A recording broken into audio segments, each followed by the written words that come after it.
अपने आजमगढ़ जनपद के सभी साथियों से कहना चाहता हूँ कि हर विधानसभा से 10,000 की संख्या में आप इकट्ठा हों।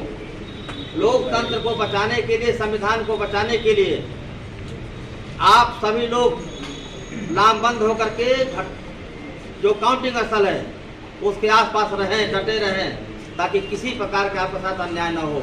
हम न्याय के लिए एक साथ खड़ा होना चाह रहे हैं। आप सब से अपील करना चाहते हैं कि न्याय पाने के लिए, लोकतंत्र को बचाने के लिए आप सबको काउंटिंग स्थल के कुछ दूर पर आप सब लोग एक जगह इकट्ठा हो। कार्यालय पे आने का क्या मकसद है? देखिए, जो आजकल चल रहा है, जिस तरह से प्रशासन का सहारा लेकर के सरकार पूरे देश में ये आयोग को निर्बल बना दिया है आयोग को, और जनता का विश्वास इसे आयोग से खत्म होता जा रहा है। और मूल यह है कि हमारा ये कहना है कि जिस तरह से बनारस में, जिस तरह से अन्य जिलों में ईवीएम ले जाई गई, नियम यह है कि उस ईवीएम को बगैर ये एजेंट के या उनके प्रत्याशी के नोटिस पे आप नहीं ले जा सकते। आप जब उनको नोटिस दें कि इस तरह की ईवीएम यहाँ ले जाई जा रही है, तब आप उस ईवीएम को ले जाएंगे। और बनारस में जो घटना घटी, अन्य जिलों में जो घटना घटी, इससे जनता का विश्वास उठता जा रहा है कि यह जो काउंटिंग होगी वो पारदर्शी होगी। इस बात को हम लोग डीएम साहब से मिल करके कहे हैं। क्या आश्वासन दिया उन्होंने कहा निश्चित तौर पर हम लोग जो काउंटिंग कराएंगे वो पारदर्शी होगी, नियम तय होगी, और पूरा सभी लोगों का जो सुझाव आया है उसको मानते हुए हम निष्पक्ष काउंटिंग कराने का काम करेंगे। आपके राष्ट्रीय अध्यक्ष की तरफ से क्या निर्देश आया है और आप लोगों की क्या तैयारी है? हम लोगों की पूरी तैयारी है। ईवीएम की रखवाली करने के लिए हमारे लोग वहाँ पर मौजूद हैं। दूसरा यह है कि हमको कहा गया है कि आप पूरा का पूरा जो नियम है उसको फॉलो करते हुए आप वहाँ पर रह करके काउंटिंग कराएंगे, निष्पक्ष काउंटिंग कराएंगे। अगर कहीं को जोर जबरदस्ती हो रही होगी तो उसको आप निश्चित तौर पर प्रदेश को सूचित करेंगे और आयोग को सूचित करेंगे। जो एग्जिट पोल के आंकड़े दिखाए जा रहे हैं उन सब चीज़ों को लेकर के आप लोग का क्या सोचना है? बहुत सारे लोग ये भी कह रहे हैं कि बंगाल जैसा हाल हो गया। देखिए, है तो वही बात, तो वही है, और कई प्रदेशों में ऐसा हो चुका है। ये जो एग्जिट पोल दिखाया जा रहा है वो मैनिपुलेट करके दिखाया जा रहा है, वो सत्ता के इशारे पर दिखाया जा रहा है। तो निश्चित तौर पर इस एग्जिट पोल से हम लोग सहमत नहीं हैं। जनता को हमको भरोसा है कि जनता का जो उत्साह रहा, जो जनता ने वोट दिया है, वो समाजवादी पार्टी की सरकार बनाने के लिए दिया है, और हम लोग पूर्ण बहुमत से सरकार बनाएंगे। बीजेपी वाले कह रहे हैं कि एग्जिट पोल में हार को देखते हुए हताशा में अखिलेश पार्टी इस तरह का हरकत कर रही है, ईवीएम पर दोषारोपण दे रही है। हमारा ये कहना है कि जिस तरह पश्चिम बंगाल में हुआ, दिल्ली में हुआ, जिस तरह से एग्जिट पोल आया था, वह एग्जिट पोल गलत साबित हुआ, और इस तरह का दबाव देने के लिए प्रशासन पर यह गोदी मीडिया द्वारा ये दिखाया जा रहा है, प्रशासन पर दबाव देने के लिए।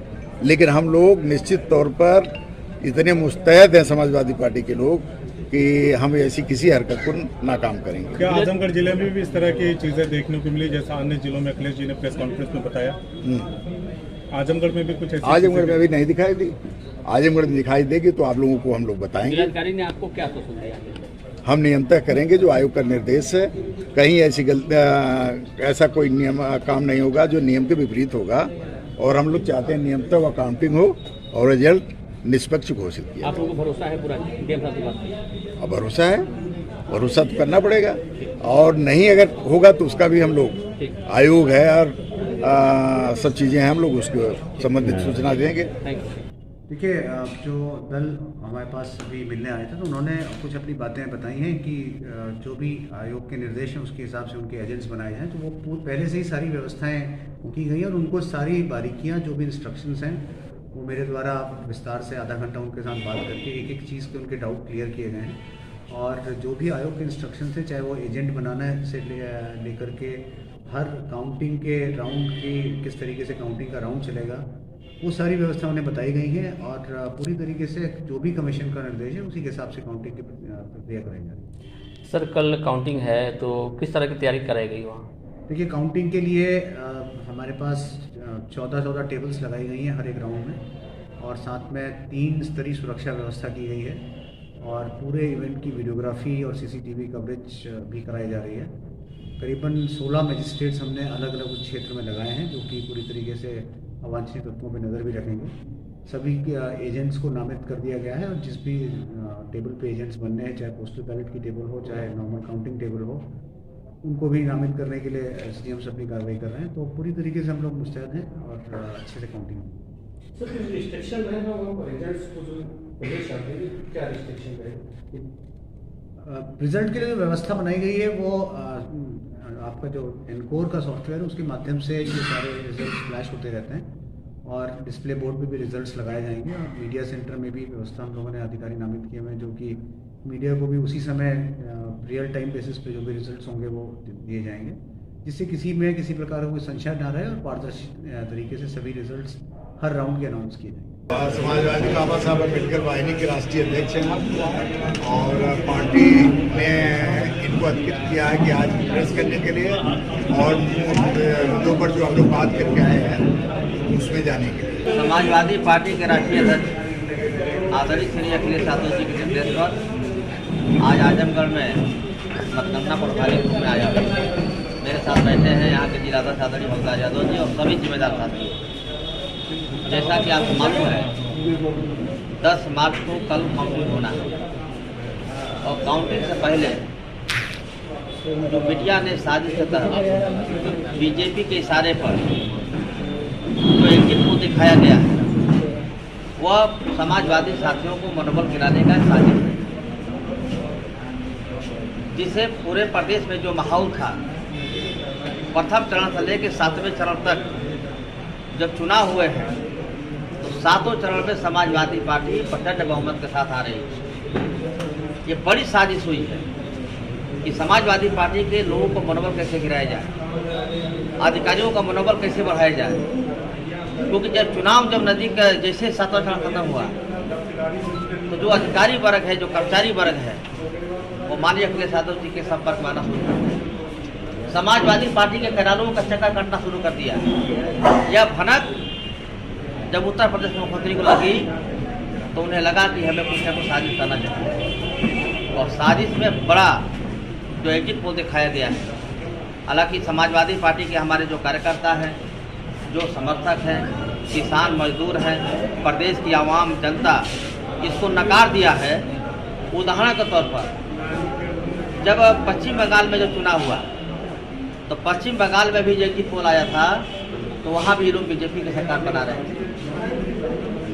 जब काउंटिंग हुआ तो प्रचंड बहुमत के साथ ममता दीदी बंगाल की मुख्यमंत्री। इन लोगों ने दिल्ली में भी इसी तरह दिखाया था और 25 साल का इनका इतिहास देख लें एग्जिट पोल का।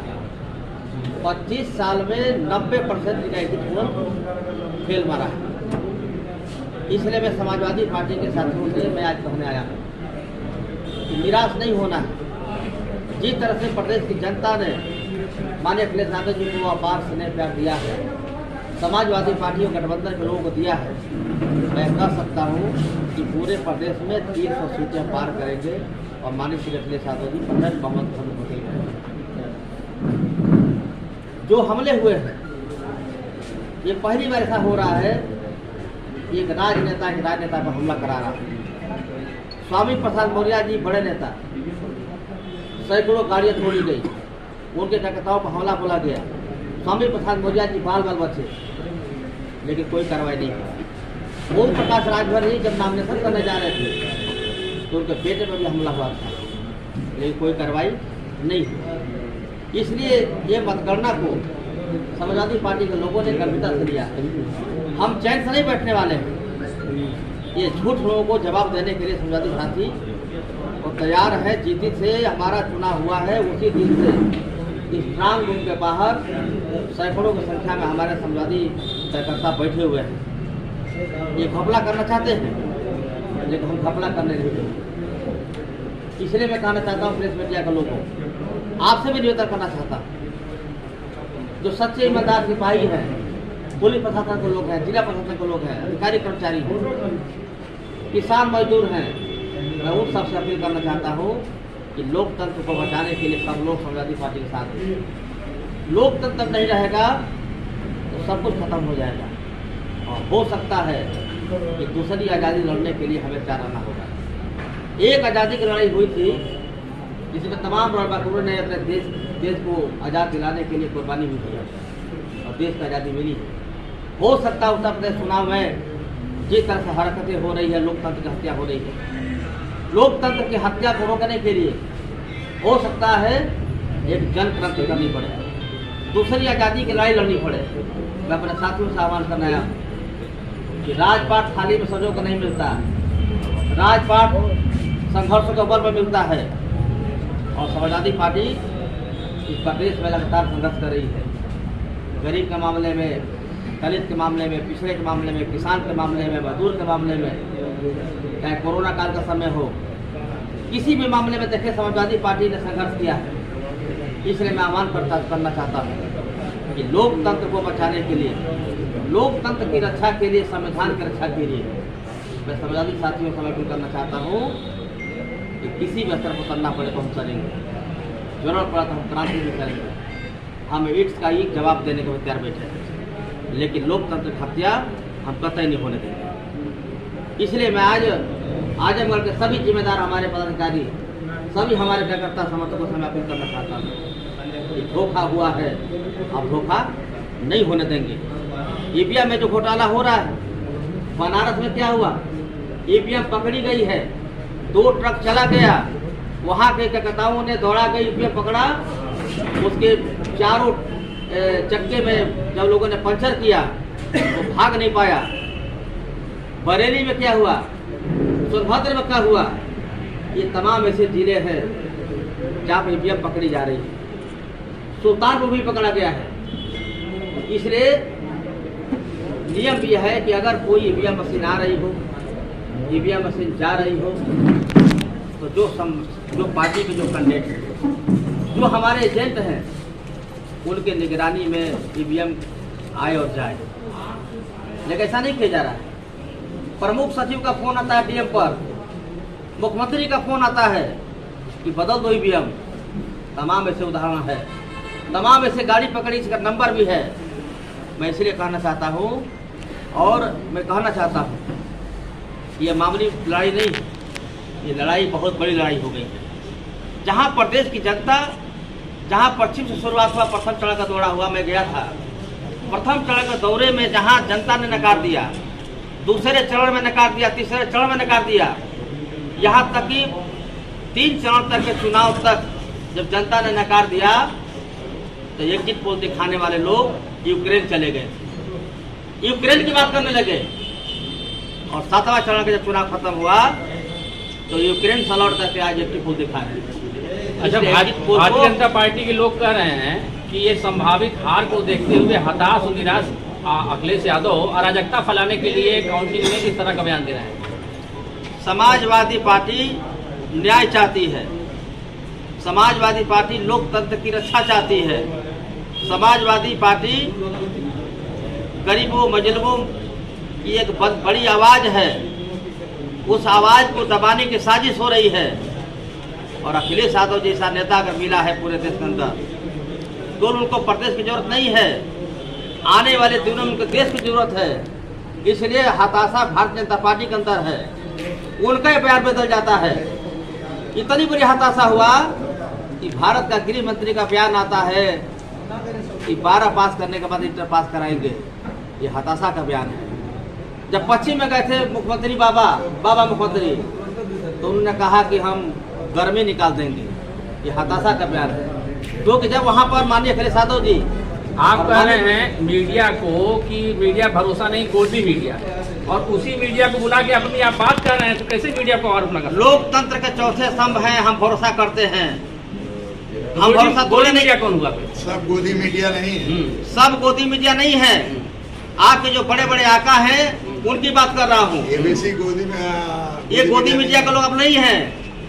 आपको भी दर्द है, आपको भी पीड़ा, आपको भी तकलीफ है। आप भी चाहते हैं अखिलेश यादव जी मुख्यमंत्री बने। हम आपसे अलग नहीं है, ना हमसे आप अलग हैं। मैं उनकी बात कर रहा हूँ जो सबसे बड़े आका बैठे हुए हैं, जो पैसा लेकर के एग्जिट पोल दिखा रहे हैं। एग्जिट पोल का जवाब कल 10 मार्च को दिया जाएगा। डिप्टी सीएम कह रहे हैं केशव मौर्य कि न तो भारतीय समाजवादी पार्टी को न तो मीडिया भरोसा है, न लोकतंत्र भरोसा है, न ईवीएम भरोसा है, न आयोग पे भरोसा है। किस पे भरोसा आप लोग का? हमको आयोग पर भरोसा है, हमें लोकतंत्र पर भरोसा है, हमें मीडिया पे भरोसा है। हमें तो उनसे नफरत है, उन पर भरोसा नहीं है जो फर्जी को दिखा रहे हैं, जो संविधान विरोधी हैं, जो संविधान की हत्या करना चाहते हैं। एग्जिट पोल तो हमेशा से दिखाए गए हैं, अगर गलत है तो 24 घंटे में सिर्फ क्लियर हो जाएगा, उसमें इतना नहीं, तो हमारा ये कहना है कि एग्जिट पोल इस नाते दिखाया जा रहा है कि जो प्रशासनिक अमला जो न्याय करना चाहेगा उसको एग्जिट पोल के बहाने दबाव डाल करके उससे न्याय से विरत किया जाए। अरे 5 राज्यों का चुनाव हो रहा है, 5 राज्यों का चुनाव आज आप उत्तर प्रदेश का नहीं हो रहा। नहीं, 5 राज्यों का हो रहा है। क्या 5 राज्यों के इसके पहले चुनाव हुए थे, उसमें एग्जिट पोल सही आया था? आए ना आए वो बात तो हम ये कह रहे हैं कि एग्जिट पोल इस नाते दिखाया जा रहा है कि ये भारतीय जनता पार्टी अपने को हारी हुई मान करके फिर बेईमानी करने के लिए एग्जिट पोल के बहाने प्रशासन के अधिकारियों पर दबाव डालना चाहते हैं। आप लोग की तैयारी क्या है? जिस तरह से कल अखिलेश यादव जी का बयान आया है, अपने हमारी कार्यकर्ताओं तैयारी- को, रुक जाइए सर, पूरा सवाल पूछ लेने दीजिए मुझे। जिस तरह से उन्होंने कहा है अपने कार्यकर्ताओं को तैयार रहने के लिए किसी भी परिस्थिति से निपटने के लिए, तो ऐसी दशा में क्या लगता नहीं है कि मान लीजिए परिणाम अगर समाजवादी पार्टी के पक्ष में नहीं आता तो क्या झगड़े फसाद का बात नहीं हो जाएगा? जिस तरह की बातें आई हैं। हम झगड़ा फसाद कतई करने वाले नहीं हैं। हमको न्याय पर भरोसा है, हम न्याय पर कल पर भी जाएंगे, हम आयोग भी जाएंगे। हम झगड़ा फसाद करने वाले नहीं हैं। लेकिन जब मुझे लगेगा कि संविधान का हत्या हो रही है, लोकतंत्र की हत्या हो रही है, तो उसको जवाब देने के लिए समाजवादी पार्टी चुप नहीं बैठेगी।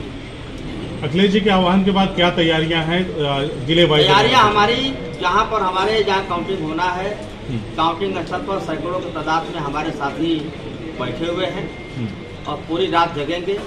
कल पूरी तरह तैयारी हमारी है। हर विधानसभा से लोग आएंगे, बैठेंगे मुस्तैदी के साथ कि कहीं से भी धोखा न होने पाए। अगर मान लिया कल आप जीत गए तो ठीक है, हार गए तभी भी आप दोष लगाएंगे इस पे? हार गए तो हम पहले देखेंगे कि काउंटिंग सही हुई है कि नहीं सही हुई। पहले इसका देखा जाए। ऐसा थोड़ी ना कि हम मार करने के लिए वहाँ आएंगे। हम कोई लाठी नहीं चलाने जा रहे हैं, हम देखेंगे। आप क्यों इस तरह की बात कर रहे हैं कि हम लोग मार करने वाले हैं, ये लोग दंडता करेंगे? क्यों आप करें? हम अन्याय होगा तो वहाँ न्याय दिलाने के लिए हम काम करें। हाँ बस ठीक भाई, समीक्षा करेंगे यार, समीक्षा अंत में मैं अपने आजमगढ़ जनपद के सभी साथियों से कहना चाहता हूँ कि हर विधानसभा से 10,000 की संख्या में आप इकट्ठा हों। लोकतंत्र को बचाने के लिए, संविधान को बचाने के लिए आप सभी लोग लामबंद होकर के जो काउंटिंग स्थल है उसके आसपास रहें, डटे रहें, ताकि किसी प्रकार का आपके साथ अन्याय न हो। हम न्याय के लिए एक साथ खड़ा होना चाह रहे हैं। आप सब से अपील करना चाहते हैं कि न्याय पाने के लिए, लोकतंत्र को बचाने के लिए आप सबको काउंटिंग स्थल के कुछ दूर पर आप सब लोग एक जगह इकट्ठा हो, लाखों की संख्या हो। कंट्रोलिंग पावर प्रशासन काम करे। जब हम देखें कि गलत हो रहा है, हमारा तो यह है कि अगर गलत होगा तो हम उसको सहन नहीं करेंगे, अगर सही होगा तो हम। देखिए एक सवाल इधर भी, डीएम और कप्तान के ऊपर आपका विश्वास है? लोकतंत्र में विश्वास करना पड़ेगा, संविधान की व्यवस्था उस पर विश्वास करना पड़ेगा। हम सबको नहीं कह सकते सब लोग गलत हैं। अधिकारी भी बहुत लोग ऐसे हैं जो न्याय चाहते हैं। तो क्या कार्यकर्ताओं को भी आप लोगों की तरफ से कोई निर्देश जारी किए गए हैं कि वो एग्रेशन में ना आए, जो भी परिणाम हो समीक्षा के बाद आप लोग की कार्यकर्ताओं को बताया गया है कि कानून को अपने हाथ में नहीं लेंगे, शांति प्रिय तरीके से बैठेंगे, इंतजार करेंगे कि कहीं ऐसा तो नहीं कि लोकतंत्र की हत्या हो रही हो, मतगणना में धांधली हो रही हो। अगर मतगणना में धांधली होगी तो हम चुप नहीं बैठेंगे, शांतिपूर्वक उसका विरोध करेंगे, लोकतांत्रिक तरीके से उसका विरोध करेंगे, रहेंगे वही। रहेंगे वही।